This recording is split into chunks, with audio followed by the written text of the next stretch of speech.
On avait commencé le résumé d'électricité avec les charges ponctuelles, électrons, protons, etc.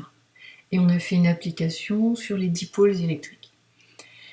Maintenant, on va passer à la distribution de charges, c'est-à-dire des surfaces, des plaques, des sphères, des cylindres chargés.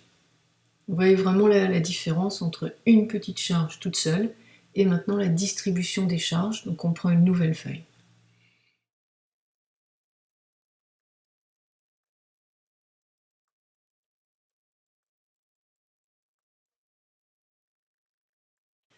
On va travailler sur les diapos 31 à 34. Autant pour les charges ponctuelles, on a vu la loi de Coulomb, et là on va voir ce qu'on appelle le théorème de Gauss.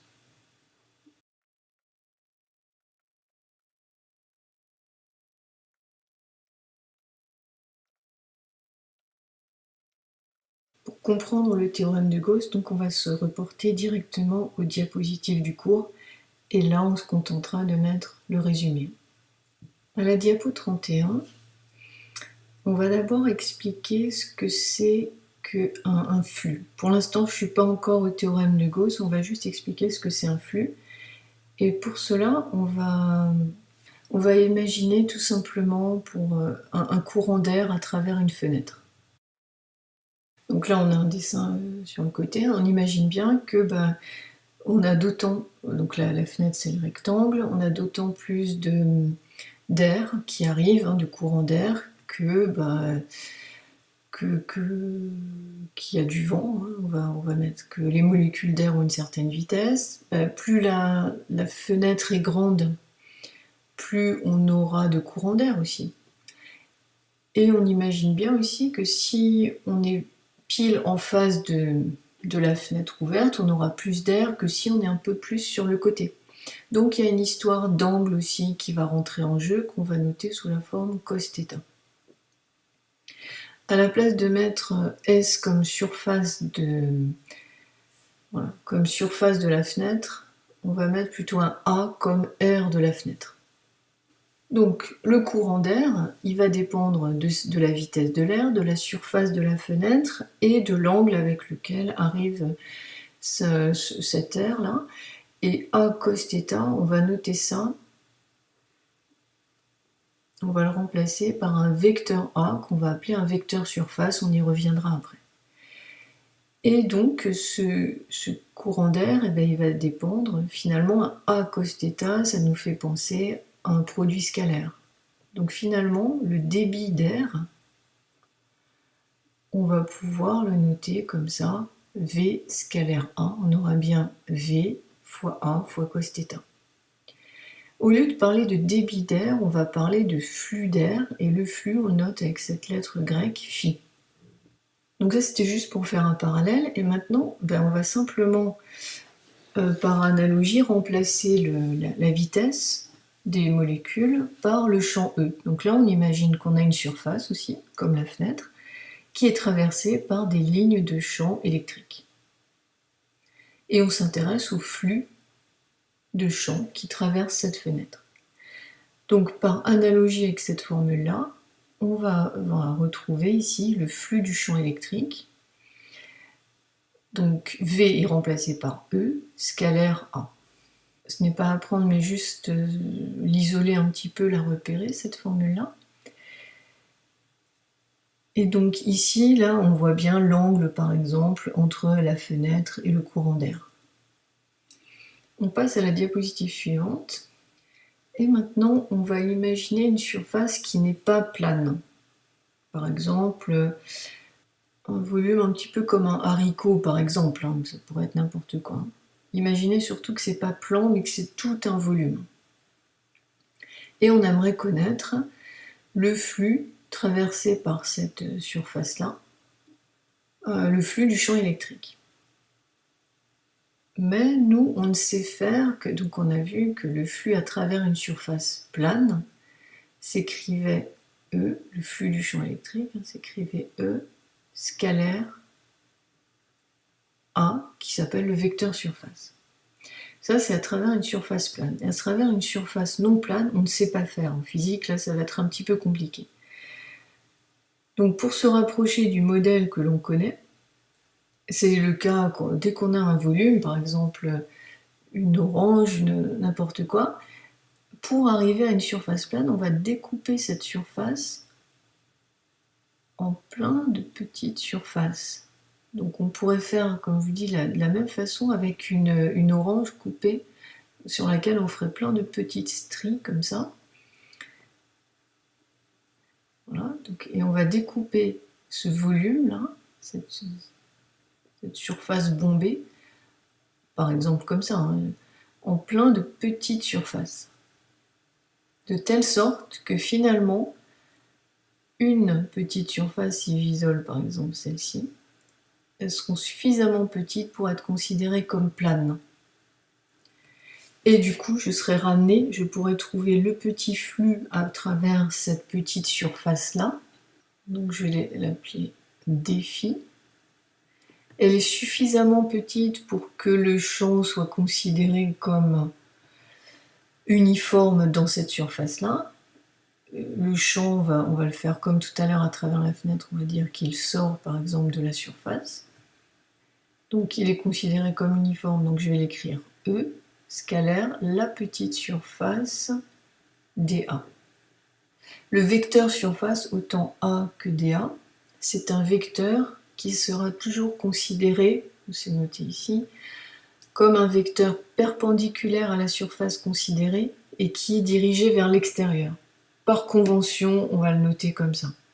Donc ça serait le vecteur surface, mais comme j'ai une petite surface, je note un petit vecteur dA. Dans le schéma précédent, le vecteur surface aurait été ce vecteur-là, un vecteur perpendiculaire à la surface qui va vers l'extérieur. Par définition, A sera toujours comme cela. Finalement, je m'aperçois que en faisant je suis ramenée au cas de plein de petites surfaces planes. Là, ça, je sais faire. Et ensuite, en faisant la somme de tous mes petits flux à travers toutes les petites surfaces, je vais reconstituer le flux total à travers la surface non plane. En faisant la somme, en physique on appelle ça la somme, et c'est une intégrale. Donc je me retrouve à faire, alors comme la surface est fermée, on rajoute un petit rond ici. Donc le flux à travers la surface fermée ici, donc je me retrouve à faire l'intégrale ici de 1, comme 1 dx, ça va me faire phi. Ça va être l'intégrale sur ma surface fermée du champ scalaire, le vecteur surface D1. Donc ça, pareil, je vais le garder, je vais le garder de côté. Et on voit par rapport à ce qui est noté juste dessous ici, on voit que si un flux sortant, par exemple là le champ E sort, on voit que l'angle que forme E et DA va être un angle aigu, donc le cosinus sera positif, le flux sera positif. Par contre, si on avait un champ qui entre dans la surface, on aurait un angle supérieur, un angle obtus, donc le cosinus serait négatif, on aurait un flux négatif.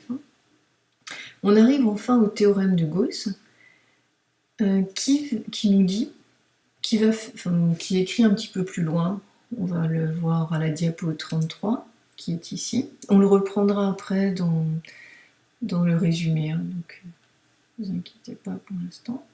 Le théorème de Gauss va mettre en lien le flux qui traverse une surface avec la charge qui est à l'intérieur de cette surface-là. La charge totale intérieure. Je reviens juste à la diapositive précédente. On va considérer par exemple une charge Q, qu'on va appeler grand Q.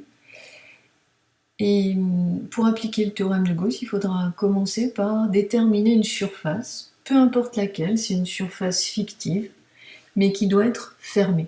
Alors en général, on prend la surface la plus symétrique possible. Par exemple, ici, on a choisi une sphère. Et on va faire le lien entre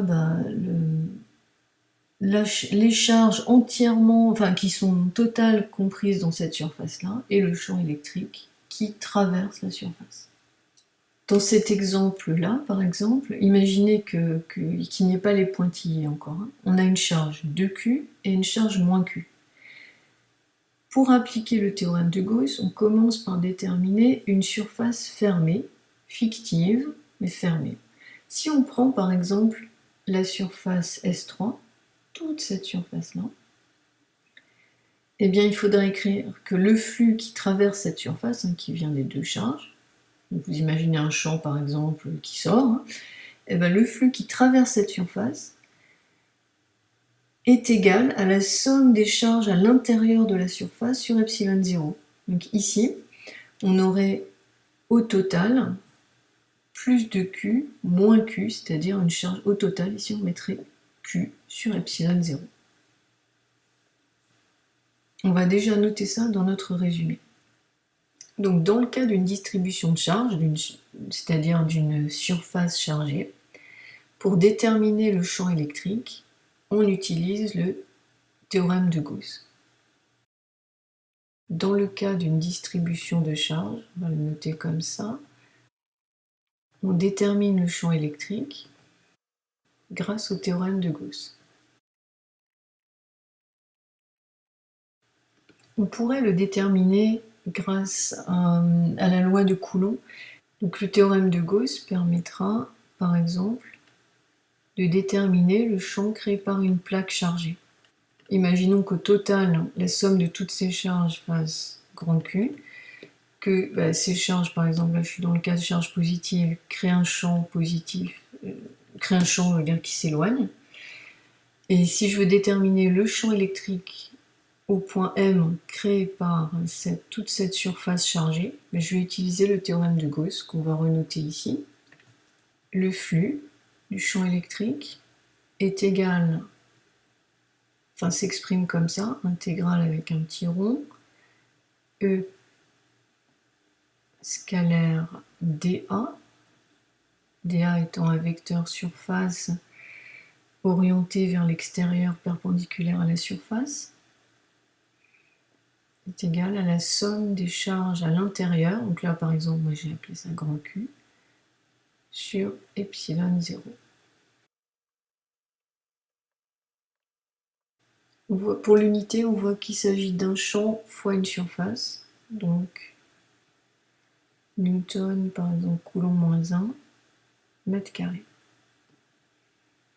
S'il s'agissait du flux du champ magnétique, on mettrait un B ici.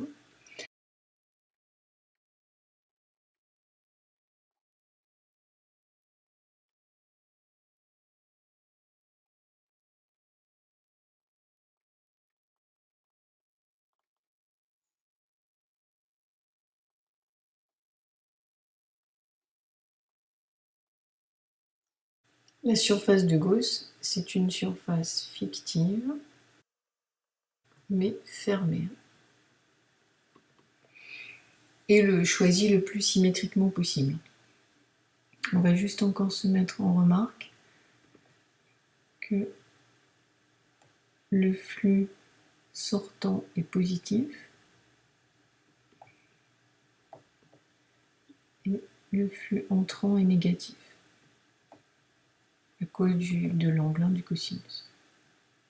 Ça c'est juste en mémo.